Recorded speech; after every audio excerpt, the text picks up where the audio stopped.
You guys are like one step.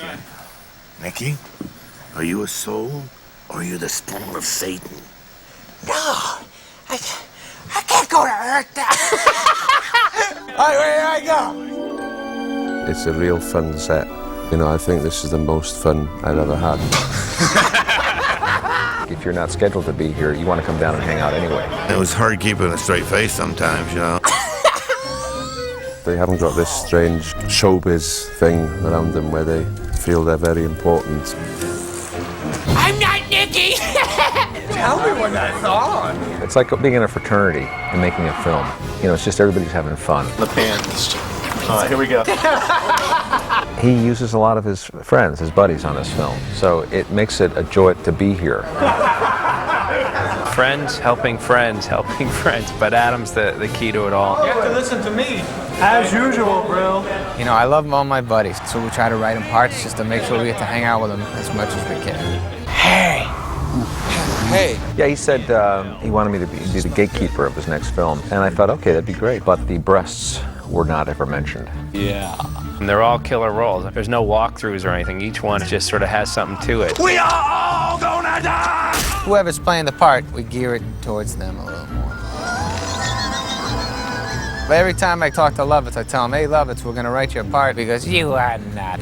I say, yeah, man, we're going to write you it. He goes, when I see it, I'll believe it. Diddly-dee, are those things for me? You kept your word.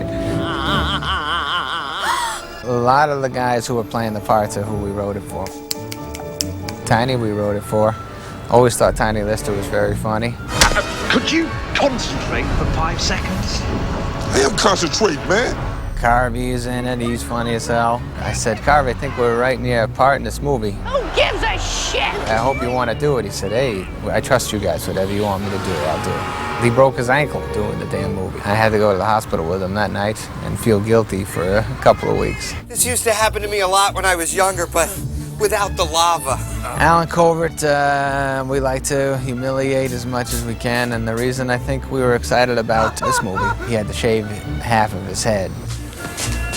I'm freaked out. Oh yeah, I told him he should gain weight for the part, like 40 pounds or something. He goes, why? And I said, I just think it would be funnier. And he goes, are you serious? And I said, just give it a shot. You know, he's like, give it a shot? I mean, if I do it, I'm committed to this. And I said, yeah, I think it's going to be funnier that way. Why is that funny?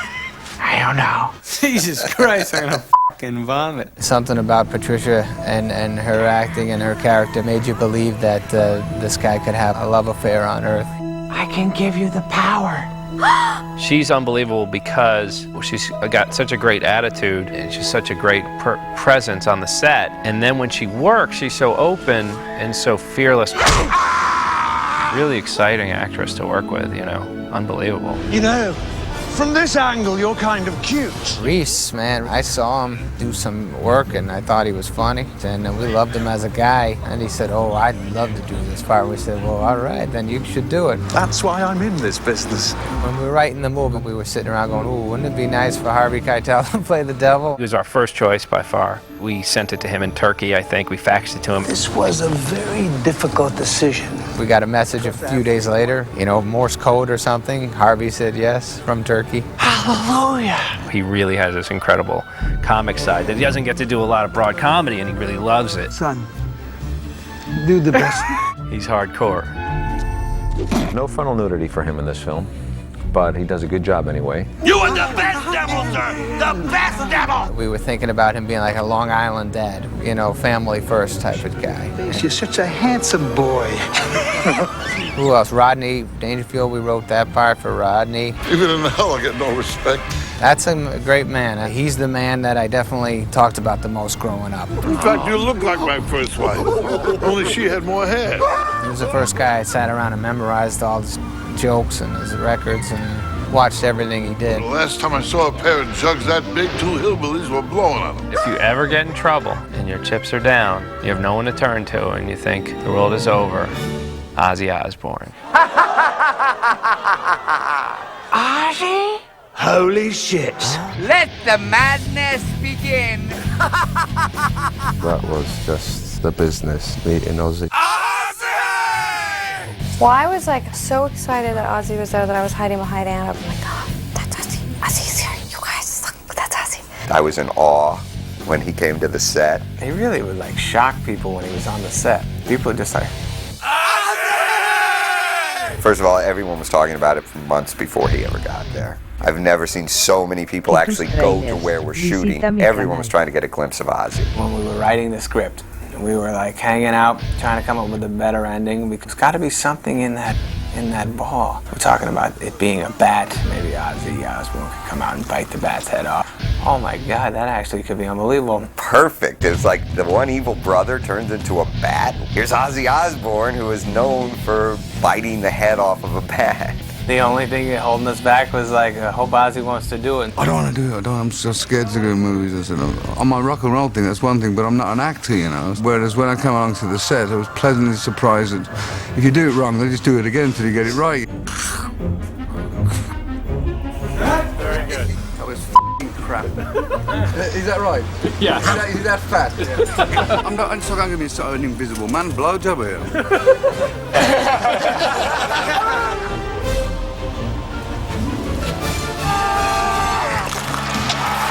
I had a really good time. Adam's a really wonderful guy, and everyone on the set was wonderful to work with. But don't blink too much, because you might miss me. Here, kill him with this. I'd love to show him my world. You know, he has this uncanny knack of befriending talented people. I like being around people who are excited to work on something we're doing. He knows how to have a good time, and that's why I think he enjoys working so much. And I better be in your next movie, you hear what I'm saying? Don't try to forget me. Don't change your phone number. I will find you. I will seek you out. I'm a stalker. Okay, I'm back to normal. Oh! Hey, pal. Welcome. Welcome to what? Hell. I think probably the main issues of designing Little Nicky was just to create a believable hell. I deserve this! And a couple other smaller sets. We did a train station that was supposed to be for New York, a subway station. The apartment that he moves into is a New York, East Village apartment that we built. But probably half of it was hell. Certainly the biggest sets were hell. We didn't want to do anything goofy. We didn't want to depict hell as guys in red devil suits with pitchforks. We took hell very seriously. Instead of making it goofy hell or funny hell, it's just hell. I mean, it's like serious hell. We looked at these Bosch paintings, which were just incredibly dark, and they had surreal elements to them. So that was great to be able to go back and look at how other artists had sort of pictured hell. We had the three main sets. We had the gates of hell, and there's the gatekeeper. Now you can see just sort of a huge, massive, dark cave pit with almost cave-like stalagmite forms. We wanted to really make it feel tough and pretty hardcore. There were things you could get impaled on, like there's a lot of real spiny looking things. We wanted to make it feel hot, dark, claustrophobic, and kind of terrible. Wow! I wanted people to look at it and go, that's hell, whoa.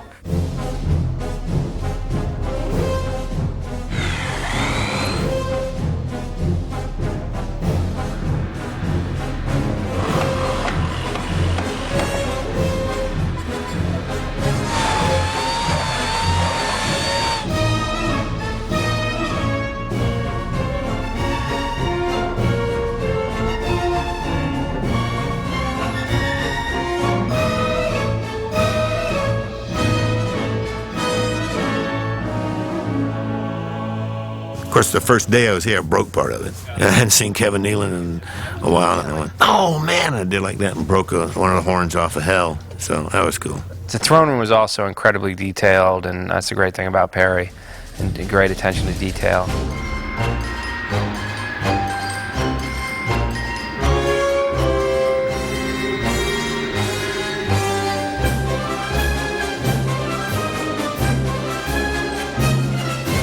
At the end of the movie, when hell breaks forth up into Central Park, there are these big spiny spikes that bust out with fire and smoke.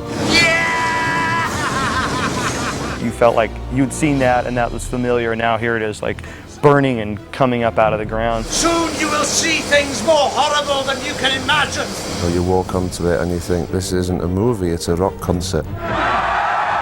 Because it really looked like a concert set. There was really a stage. I definitely had a feeling of this being almost like one of the concerts in the park, except for like the hell bad version.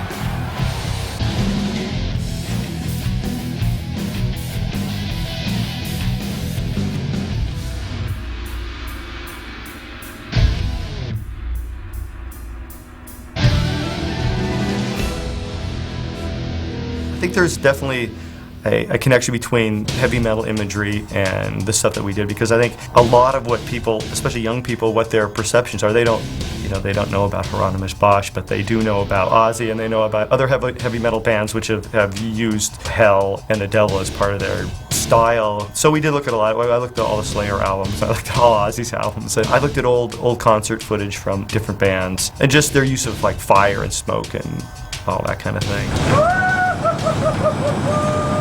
The coolest thing is when we did that was Ozzy Osbourne was standing in front of it, and he said something like, this is really pretty cool. That set's amazing, with flames and things and freaks walking around it, doing very, very similar set on the Ozfest. So they had me design his tour, Ozfest 2000. So I designed that, and we definitely based his tour on the things that we did in the movie. That's my father's throne! Is that okay? Let's see. So, on to heaven. We had talked about heaven and heaven been portrayed in movies so many times with like just the white clouds and a white room, and you could do it that way, but I really wanted to beat that. I guess hell is a lot easier to do because you can give them fire and darkness and scary gloom, but I think heaven is so much more ethereal and grand in people's imaginations of what it could be, when I always felt like we would never be able to come up to anybody's expectations. So we came up with this idea of the birthday cake. Birthday cake? Like, what do you mean, birthday cake? I don't get it. Every day in heaven is your birthday. And but the more I got into it, the more I realized it was like the perfect thing, because who can argue with birthday cake being heaven? And we decided, well, he should be inside the birthday cake. So we started looking at like, what would it look like to be inside of a birthday cake? And it also let us do pastels and the muted colors, but also with the icing and the texture. And I thought that would be a really cool thing to be on the inside of. Can I just tell you, I am so excited right now. So excited. She really is. It was really one of the trickiest sets to build, even though it wasn't the biggest, because we really wanted to feel like it was just glowing, to make it feel like it was cake. Ultimately, we built the whole thing out of batting that you would use to make a quilt. I think it turned out pretty well. It's definitely not what you would expect and not something you'd seen before.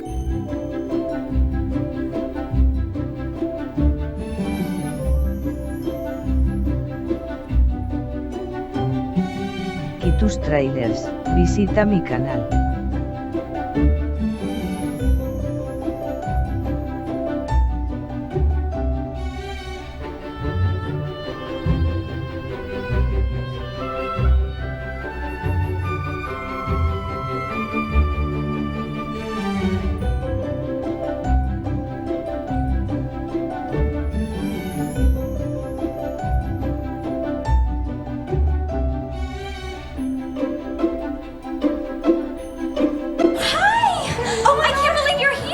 I'm really happy with it because it's a little out there. It's a little weird on top of being funny and accessible. It's just bizarre. I mean, it has some of my favorite elements of movies that I've always wanted to do, you know, like Willy Wonka and the Chocolate Factory. I mean, fantastic sets. Okay, kids, enjoy your new home. No. Wow! Holy shit! I'm using just about everything, from matte paintings to comps and miniatures and simple opticals. Those are all terms that I've just learned, so I wanted to impress you with them. Adam and Steven were very interesting to work with. They haven't been involved with a great many visual effects projects. Their only main request was more creatures, more fires, more this, more that. Most of the films that I've done are more action shows. Here, you have to change your hat and you want to make it fun. Even if it's somebody getting hit by a bus, well, it's Adam Sandler and he can kind of sell that. You were gone 10 seconds. What happened? There's a little bit of cartoony style that we've been doing. Well, it's a comedy, so you got to make it look a little bit more electric, a little bit crazy. That's insane! While we were writing the movie, we would write another flying scene or a stunt, and I'd say, Adam's going to be in a harness in about 5 months from now, yelling down at me, and I'm going to be laughing at him. Lo and behold, that happened.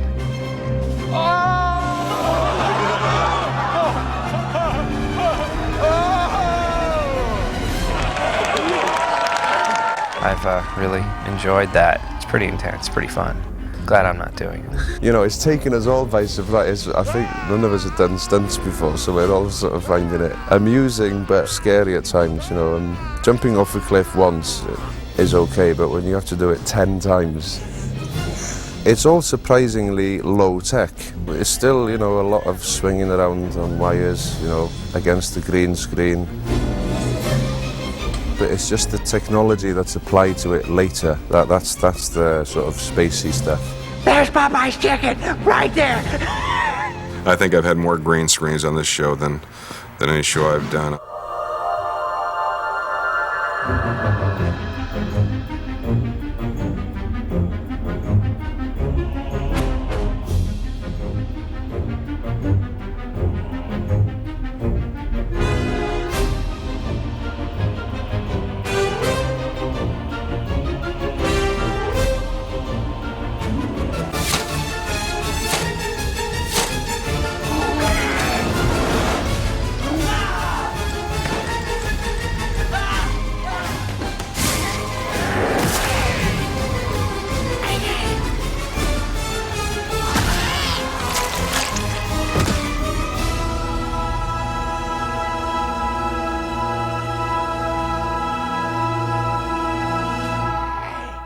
A lot of cool things on that film. I mean, the other one is the arms and lips. Hello. They were supposed to be a 2D where we had shot Harvey Keitel's arms against green screen holding a pair of rubber lips and doing the action, and we were just going to replace the lips. It turned out that it was just going to be too difficult once we actually tried to approach the whole thing, so we just videotaped him doing his delivery. And those videotapes that we did will become a guide to animators who will totally do the lips CG. Take me to my room. I want to be alone. Can we move the lips a little? Yeah. They had Adam do was go ahead and act out all the scenes, and he would actually stand there with a pair of lips and, you know, be looking at the dialogue and saying different things. And, well, wouldn't it be funny if this happened? How about I want to be alone, lay him down and cover him, like you're hiding yourself? You're hiding, like he's running away like a little kid. So we had to, you know, create a lot of physical effects based upon, you know, what Adam was creating. That's gonna be much funnier. And it was great. And so we had an idea right from that point what to do. Here you go.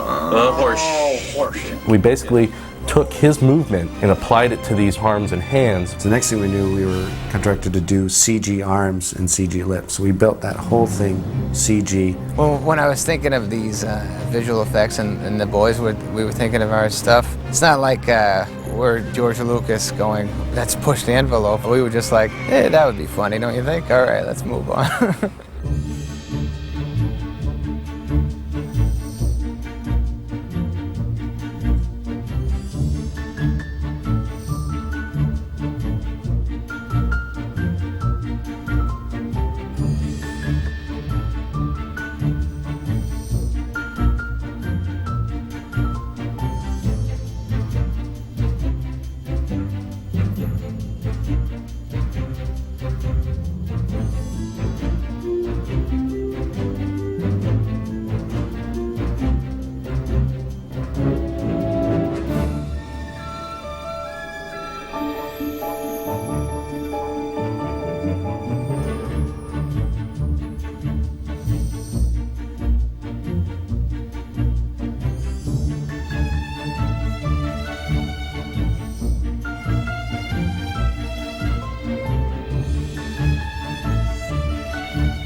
The makeup effects for Little Nicky are extremely extensive, actually. We have tons of demons, we have tons of burned souls, we have this giant Bigfoot monster, we have character makeup on Harvey Keitel, who plays Satan. We have big makeup on Kevin Nealon, who plays the Gatekeeper, and another makeup on Blake Clark, who plays Jimmy the Demon, and millions of makeups. More makeups, I think, than we've ever done before. I think we've got about 14 makeup artists that are working every single day for the past 2 months. It's a big crew, very big crew. Popeye's chicken is the shiznit. I thought we were going to do these big monsters with giant horns, and although everything has horns and they're pretty big guys, they're still, you know, humanoid. We looked at a lot of different films and books of demons and things like that, and we ended up doing like 10 different sculptures for these demons and finally nailed down a look, you know, we liked. These guys have to put these suits on and these makeups and horns and contact lenses and dentures and gloves. It's pretty uncomfortable. Don't forget, you're shoving a pineapple up Hitler's ass at 4 p.m. It was fun. I mean, other than having to wear that damn makeup 12 hours a day. They glue stuff all around. I had a headpiece and white eyes and nails. And first thing I'd do when I got it off is I scratch my head because I couldn't get to it. I'll wear anything. I'll do anything. The money's right. Within reason. That monster should be low tech, which is what he is, sort of a Chewbacca throwback. You know, not like a totally computer-generated character. He should just be the old guy in the suit with state-of-the-art animatronics moving his eyes and his mouth and stuff. Hello up there in TV land. Sometimes the old guy in the suit, I think, is the funniest. To tell you the truth, the most challenging thing we had on the show was doing Harvey Keitel's makeup. And that was only because it was such a specific look. And with all of us, you know, coming together, we did tons of makeup tests on Harvey and tons of sculptures and Photoshop artwork until we finally hit on something. And it was literally the night before Harvey shot his first day. We locked down the makeup and said, that's it. You look great! Dad! Dad! You're all right! In the film, Harvey starts to deteriorate. We did a little pinky gag where we taped Harvey's finger back and had a little appliance piece here and a dummy finger, and Jimmy breaks it off. Gross! Then the next stage is his ear falls off. We glued Harvey's ear down in the morning and had an appliance that went over his ear to make it look like it was cut off. And then we had an ear that glued on and we'd just pull it off on cue. The longest makeup is probably the gatekeeper. It takes about 2 hours to get into it. We sculpted this bald cap, you know, that still had all the definition in Kevin's hair. It was a little claustrophobic having all that on, especially when they had the water-filled condoms in each one of them to give it that jiggle effect. This is going to be a whole different lifestyle for me, isn't it? It was entertaining to see the way people reacted to it. You know, everybody wanted to touch it. Go ahead, Gary. You know you want it. We're starting to charge like a $5 cover and 2-drink minimum. Oh, everybody's got a comment. Hey, nice rack. Hey, can I take him with me? Yeah, I want to have sex with his head. But eventually I got used to wearing it, and occasionally I still wear it. You know, we've been really lucky, been really blessed on this film with super cooperative actors. It's been tough, but fun. Aren't you boiling hot in that outfit? No. It's like 80 degrees in this hallway. Where are you from, the South? In a perfect world, all the devils would be naked. Satan is usually portrayed as an animal, you know, half man, half beast, and there's usually no clothing involved. Steve was very clear that he wanted the characters to be very human, and that also Satan's family were royalty with different personalities that should be reflected in their dress. All the characters basically have one hell outfit because hell is just hell forever. So you're not really worried about days. It's our time, brother. Adrian's strength is he's very witty and very cutting and ruthless. To the defilement of Earth and the corruption of its people. And he's a little bit delicate. Cassius is a big bully that will crush you. I'm gonna keep Torture going 24/7. No breaks. Those are their two personalities, and it was a lot of fun to reflect that in their clothing. Cassius is all about his muscles, all about this big, beautiful body. Don't forget clinically insane. And there's something very warrior-like about Cassius's clothing. Let's see what you got. Whereas Adrian's clothing is much more swish.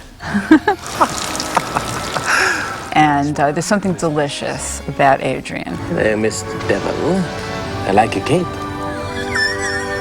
In dressing Harvey as Satan, it was also very interesting to bring up the fact that he was from another time. So it's almost, you can imagine him a swashbuckler or, you know, jumping through a window to rescue someone. Maybe Satan really wouldn't rescue someone, but something kind of romantic and flashy and sort of sweet and poetic about him. I'm still in love with you! Oh my God, he's talking about me. Even though Little Nicky is the moron son of Satan, he's secure. I like the way you're happy just being yourself, you know? Try to act cool. When we began to work on the Little Nicky character, we primarily were after the idea that Little Nicky is a nice guy. Hello, friend. My name is Nicky. It's a little dorky, completely uncool. Take your dumbass canteen, goofy. Not worrying at all about anything pretentious whatsoever. Could I come with you to getting a gelati? You know, he looks like a kid and a nice kid at that. Such a sweet boy. You look at him and you know exactly what he is. We were thinking of not making him look like an authentic metal guy, but more of a guy who, a wannabe kind of guy. And his hair is trying to look cool, but it doesn't look that cool. The look he fashioned from someone he knew in high school. I'm sure we know people like that in every high school or every town there's, you know, a shy guy like that you have like a soft spot for that hides behind his hair. He definitely wanted to have that hair to push away from his face. We started with wigs that we rented, and we tried them on him, different ones he liked and didn't like, but mainly he liked the greasy. Can you make it look greasy? How you feeling over there, Satan Abdul-Jabbar? A little strange.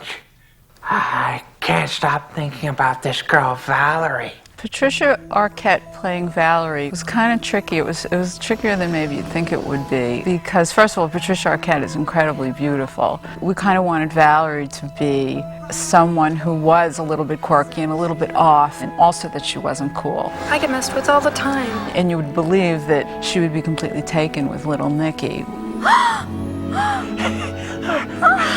You don't want to sit there and go, now, come on, how can that be? That somehow when they were together, they looked like a pair. Your glasses are pretty. They make your eyes look big and sparkly. It's fun looking at them. One of the things that I think achieved that was that we gave her some very outdated glasses.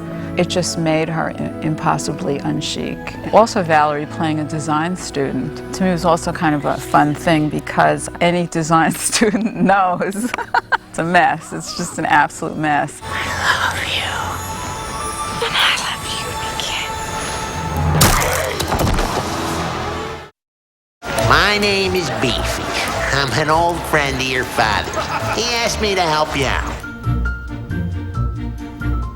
Oh, they have all kinds of nice shots that you really enjoy training, like lifting their leg and peeing on cue and taking a dump, humping a dog in an alley. And I love you. Well, I think the biggest challenge that from the beginning was the fact that they wanted to use a bulldog. He has to look up at people at certain times and relate to people and act in the movie so that he's selling visually what he's saying. Making friends already. The dog was great. The dog was so great, it was scary. Just like great on one take. Move on, the dog was perfect. That's great. That's a good one. Come on, slide right on in. Me, moron. Sorry, One shot in particular, they come around a corner and they're walking down the street. Now, we don't have him moving his mouth at that time, but we are throwing looks. Really what that takes to do that type of thing is some of the basic behaviors that we use in the business. You train the dog to go with, watch the actor, and you start small and you just combine all those behaviors and you bring it all together and it's the end result. Take him to the hole, Nicky. I mean, woof, woof. What they do now for talking animals is you actually have to keep their mouth shut. And as you can see, now that's difficult with a bulldog to begin with. One of the more challenging scenes that we had was when the characters were hanging over the lava pit. You've got to take your time and make sure that he's not uncomfortable. You just don't throw him in there and say, let's do it. It's not a situation where you don't care what happens to him, because I do. Guys were really complaining a lot. I was complaining a lot. I got a wedgie! Her underwear fell off. And then we heard something, we looked down and it was the dog snoring. He was hanging by his wedgie and he was asleep. So we had the harness right. It worked out for him anyway. And I think the bottom line to me is that the dogs enjoy this too. It's okay for me to shit in the street, but you gotta use a toilet. That was good. That was good. Like that one? Quiet, confident. Do you want to add a line here about shitting, the one that Jack said? You want to pick that up for me? It's the law. Yeah, this we already got funny. a joke about saying that. Yeah. But those are my roommate sodas. But those are my roommate sodas. Does that sound like a statement the son of the devil would make? I think just cut in like a go do it. A higher pitch. Higher pitch. Yeah. Here we go. But those are my roommate sodas. That's good. Did you just talk? No. The people who did Babe Pig in the City are doing our Beefy, our talking dog. It's all the state-of-the-art stuff. So they shoot a plate with his mouth shut, or maybe he's panting, or he's doing whatever a dog does, and then we take it and animate it. The next step that we have to take to get his mouth open and to get him to talk is to create a computer graphics model. Trying to get that model as close as possible to the, of course, the original animal's head shape. And then we build sympathetic motion within the face. We start putting expressions in, just squeezing eyes. And what you get is something that looks like this. It's that same model, but now it's animated, and you can see that the jowls are moving around, the jaw is in sync with the dialogue, and we have some animation in the eyes. Then everything would be handed over to Betsy to finish this off and to put the textures on and to fix all the things that we broke. And a shot like this actually falls together quite easily. Really? Release your evil. What I was doing had to do with, yes, keeping him consistent, keeping him looking like he was part of the scene. The dog is licking his chops or something. He's doing a bunch of crazy stuff with his tongue that we had to completely get rid of in lighting. You couldn't have that. So this is what the final looks like when he's talking, and we've had to go in and replace quite a lot above, but quite a change from what the original was. Lighting is an incredible amount of labor and hard work to just get all those textures to work. These effects companies are insane. We look at the dog talking and we say, maybe he should look a little happier when he says that line. Come back the next day and he's looking a little happier. It's unbelievable. Say Mr. Beefy. Say it. Say it. Mr. Beefy. Heavy and metal, yeah. Let's get loud.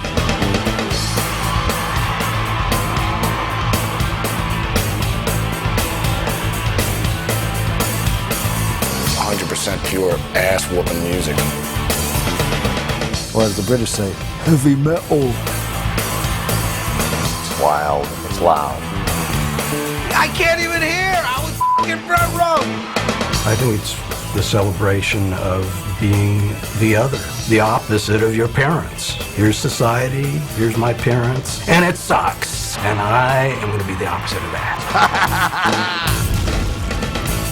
Heavy metal started off as a pretty pure thing, and the purity of what it was initially was the aggression and the flash. Well, the only reason why I listen to it, I'm sure it's the same thing with anybody that does listen to metal, is you get a buzz off it, man. I mean, metal in general, I mean, it's just a lot of adrenaline and a lot of testosterone flying around. It puts you in a different mood, heavy metal, no doubt about it. You know, you get aggressive. You don't want to go out and do something nutty. I know when I used to listen to mean music growing up, guaranteed I would smack my sister one. If you hear Iron Man by Black Sabbath, you know immediately that you are not dealing with puppy dogs frolicking through flowery meadows. It can be kind of an evil-sounding, angry music. Rock music is for your destructive urges. You know, everybody's got them, so we might as well have music for it. There's the death genre, the Satan genre, the death and Satan genres, you know, and occasionally you get Christians or whatever playing heavy metal too. When you're having a day, you want to get away from everything and, you know, escape from reality, and you listen to your favorite bands, you know. I mean, that's a draw with all music, you know what I mean? I was present at the birth of heavy metal. Some people would go as far back as Jimi Hendrix. All you have to do is just go a little bit past that into about 1968 and you got your Black Sabbath. Some of the early Led Zeppelin, Deep Purple, a lot of bands mostly in England, and later you get your second generation with Iron Maiden, Judas Priest. Then there's the poppier aspects of it too, like Poison and Wasp. Very theatrical, a lot of makeup, a lot of hairspray, and it grafted this whole aspect of glam onto it. Americans are pretty cheerful folks as a rule, and they like a little bit of makeup with their heaviness and their anxiety and their drug overdoses. Initially, heavy metal had sexuality, and then all of a sudden bands came out who only sang about elves, dragons, and evil. Swords, the trappings of medieval warfare, all of those things just have this fascination for people. And why? Because no one has ever seen it before. Come with me now and discover the magic. So of course the girls disappeared from the music because the bands were too busy singing about here comes the evil and so on and so forth. Then the pop metal bands, the pretty boys, started to sing exclusively about the sexuality and forgot the aggression. So they got a predominantly female fan base, and the guys left them and went for greener pastures, Seattle and other places. The best heavy metal band is not restricted by the genre of heavy metal. It simply takes an overall point of view, which is that we're not singing songs necessarily about our lives depending on whether or not our girlfriend is going to stay with us. You look pathetic. It's not what it's about. It's a kind of a heroic, you and me against the world attitude. I mean, to me, it's always been banal and stupid and easy to write a song that says, I love you, baby. But, you know, it doesn't say anything to me. A much more apt heavy metal song might have been by a group called Spooky Tooth. She broke my heart, so I busted her jaw. No wimps. It'd be hard to sing about something happy if you've got such a heavy riff. I don't know, I just like the darker side of the track to sing about, you know. And emotionally, that connects with a lot of alienated peoples. The outcasts. Outcasts because they were too short, too tall, too fat, too thin. I think a lot of young people, especially young boys, get this feeling of frustration and, you know, being an outsider, and they then go and make this angry music. I've had periods in my life where I related to it. I've always wanted to kill someone. Can I give it a try? A heavy metal fan tends to be male, which is to say they tend to be much more loyal. So loyal. The most loyal people on earth. Very adamant about the music. When you got the Aussie audience in front of you, it's like playing to the Village of the Damned, you know. But they're a good crowd, my crowd. Really good salt of the earth. Time Warner did market research and found out that by and large, if you've got a predominantly female audience, they'll stick with you for a year or two, but you'll change in their minds along with the styles. And then later on they say, can you believe when I was 14? I can't believe what I listened to. But you get a guy, what he loved as a 12-year-old kid, he loves as a 30-year-old man, because that's his band. Heavy metal bands tend to have fans who view their bands with a kind of a nationalistic or religious fervor. They think it's their colors, that's what they stand for. It's all a brotherhood. I think generally, if you're a heavy metal fan, you like almost all, the major heavy metal bands. You don't exclude too much. So you'll Dio concert, you're going to see Iron Maiden T-shirts and Black Sabbath T-shirts. People will be looking at each other, with the shirts, and it's like, yeah, okay. It's a big family affair. It's not. When I say family affair, it's not like the Mamas and the Papas or the Partridge family affair. It's kind of like the opposite end of the scale. They're together, they're a group. I don't think it's so much about rebelling either. I think it's about the lyrics and about the strength of the music and how these people literally give their all when they play it. And so do the people when they dance to it and headbutt me. A fair percentage of the audience are legitimately nutso. Anyone else throws a hot dog and I'll break their neck! They're not just fun-loving guys, they are crazy. They'll be charging around, running into people. It can be scary if you're not quite ready for it, but most of the people there are really ready for it. You can see on these people's faces that they are ready for an alternative to whatever their life may be. Everybody walks out of there kind of drained and cooled out for the coming week of horror down at the hardware store. You see a lot of t-shirts, basically a lot of t-shirts, a lot of jeans, but the t-shirts will generally have the logos of the bands. There'll be a lot of tour t-shirts. Sometimes people will get into the makeup and to a certain extent you'll see some leathers and studs and whatever. The guys generally, they will not shave. They will have the t-shirt, which may or may not be ripped. It probably doesn't fit that well, and neither does the rest of their clothes. Yeah, I felt like a badass in that outfit. Peter, you freak! Come out of here! My dad would never let me Yeah, dress no, like my mom And wouldn't my dad let was me kind out of of the house. baffled coming on the movie set and seeing me dressed like that and just shaking his head. Yeah, look at you guys. You look like what we probably might have been in 8th grade if they let us. People have always said it's like devil's music, and ultimately they took that on as part of their, the imagery for it. But the subject matter is all very dark, a lot of times demonic. I think if Satan were a musician, he would be a heavy metal artist. You won't find Satan in a folk club. Led Zeppelin comes along, and it soon becomes common knowledge that Jimmy Page is a big dabbler in the occult. Judas Priest represents the devil, Mephistopheles, Ronnie James Dio taking basically the name of God and inverting it into a heavy metal context. Wasp, has a pentagram and in their logo. A lot of them will use that. They'll use the pentagram, they'll use the 666. I actually think it started with Sabbath. Well, not too many people were overt about it before Black Sabbath, I guess. Their first album, you've got a picture of a hooded figure. You can't get a better name than Black Sabbath. We just let them think whatever they wanted to about what that name was about, Black Sabbath, or what the songs were about. They made up their own minds, and their minds were made up that it was dark and doomy. It must have some major ties to the dark side. They're not the evil people that their name implies. What's Ozzy trying to say there? John, absolutely nothing. The Blizzard always came straight with his messages. War Pigs, for example. War Pigs is a war protest song. You know, that's nothing to do with the devil. I think people like Ozzy because he represents a really friendly kind of insanity. His big thing is go crazy. Let the madness begin. I'm up there to whip as much frenzy up as I possibly can and get the audience as crazy as I can. And it's just a goal that I have. If I was just to stand there and just sing, I think I'd go and get my head tested. He's about having a good time. He's about saying what he wants to say. He's a badass. You know, it's like a divine feeling when you sort of get that mood from the audience going. It's like food for my soul, you know. To us in the beginning, he means that sick guy that used to bite the heads of the birds and do all that dark stuff. You can do it, Ozzy! Bite his freaking head off! Dude, I've heard some of these rumors. Well, here he throws puppies on stage and he eats the heads off of birds. And What else did you hear about Ozzy? They said he was on stage and there was this dead cow on stage and he literally ate his way out of the cow. Ate his way out of a cow? I never heard that. That's funny. I ate at Morton's with him, and I don't even think he ate a steak. The biting the head off the bat, that was really true. I believe that somebody threw a bat up on stage. Apparently Ozzy thought that this was a rubber bat. You know, the adrenaline's going and just figured he'd bite the head off and throw it out in the audience, you know, get the crowd going. No. But he soon discovered that he had made an error.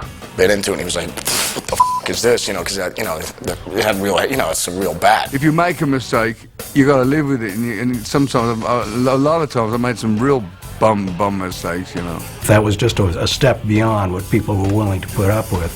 But after a while, it was like, oh, it's the best thing that he ever did. It was a story people could tell for generations beyond that. When everything's in place and you're singing great and the band's playing great, there's nothing in this planet to touch it. It's the greatest high I've ever had in my life, and it's natural, it's God-given. What do people mean by devil music? Anything you want to repress, anything that is not you, is usually a real good signifier for something the devil must be involved with. You make the Lord very nervous. Once you cross the Mason-Dixon line, there are people who, despite what the good book says, do judge and don't care if they're judged. And they say, this is evil, this is satanic, and this is not fit for God. And they judge you. This very straight-looking guy comes up with me. He says, "You, Mr. Ozzy Osbourne?" And I go, "Yeah." I'm thinking he's the doctor. And he goes, "Put Satan behind you, put Jesus in front of you." I was going bananas. Now all the people in the restaurant start shouting. It's like a horror film. Suddenly, I'm going, my God.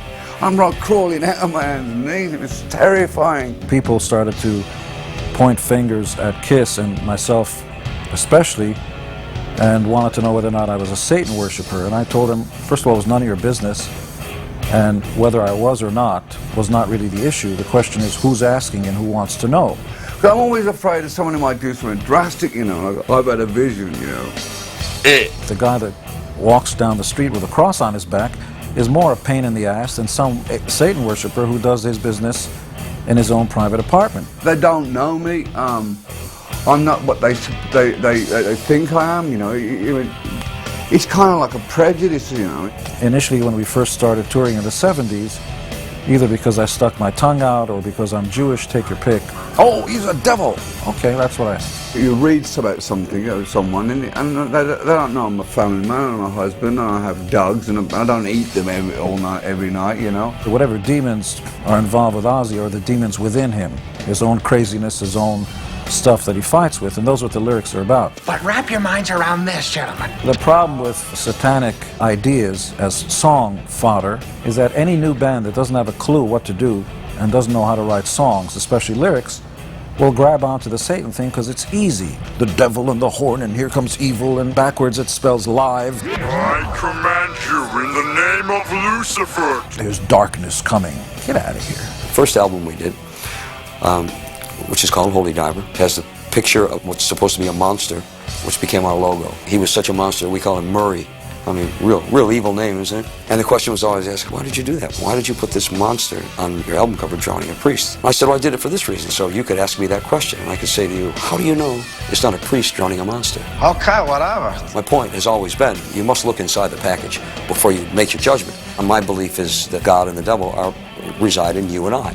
I'm God and I'm the devil. In the early 70s, when we first started, people pointed, the preachers, to pictures of me going like this. Oh yes, right, this. This. This?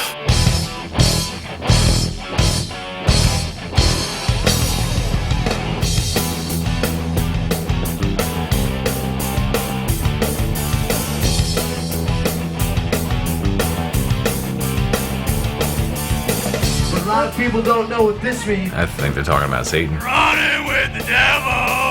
In heavy metal, referred to as the horns of Satan, saying, hey, we are brothers of Satan. Little Nicky! We are forever your slaves. Horns were always a sign of evil. That was considered pagan, primitive, and therefore evil. Dark Prince is here! I don't do that. I mean, I just do that, you know. I mean, I go that. I did this because initially in photos, I was playing bass and holding on to the pick, and I never wanted my hands to be stuck to my guitar, so I always stuck it's the only two fingers I had free. So I'd stick those up. Immediately people thought, devil's horns. Dio was one of the first to use that, and he says that he got it from his Italian grandmother. This is an old Italian superstition. It's called the maloik. And the maloik is two things. It's to catch the evil eye or to give it. Look at it! Come on! So when I got into Sabbath, I was not about to do this. That was Ozzy's thing, of course. And for some strange reason, this just suddenly appeared. I'm evil. I'm Italian, but I'm evil. I think it just symbolizes the whole heavy metal scene. This means heavy metal rules, right? Well, I think the demonic part of it might be good for people who like the WWF, but you know, as a serious, legitimate musician, it's hard for me to swallow that. After a while, it just gets to be a little bit funny, though, you know? So, I find it absolutely stupid and completely stupid to talk about the subject. I really do. I'm evil in the dark and screaming like this. It's like, shut up. Beyond a certain level of intelligence, you can't take that seriously. Sounds like our devil dance actually worked. About time. I think the people who do take it seriously in heavy metal music are kind of missing the metaphor. I don't know. I think stuff gets blown out of proportion. Yeah. And I think it's all individual. I think maybe some people might try and give that message, but I don't know. I think it gets blown out. Yeah. And like anything else, it's a show, man. Yeah, and heavy metal's a big old, you know, dress up and go. So I just let it ride. If that's what you think it's about, then that's what it's about. At the end of the day, this is still the quintessential American experience, which is unlike anywhere in the world. This is of the people, for the people, and by the people. They will not let it die, and they will not let it die. They live for this. No one will tell them that they can't have this music, and thank God they still grow their hair long. I don't like looking into the future because I'm always wrong, you know. I just like to get through the day, you know.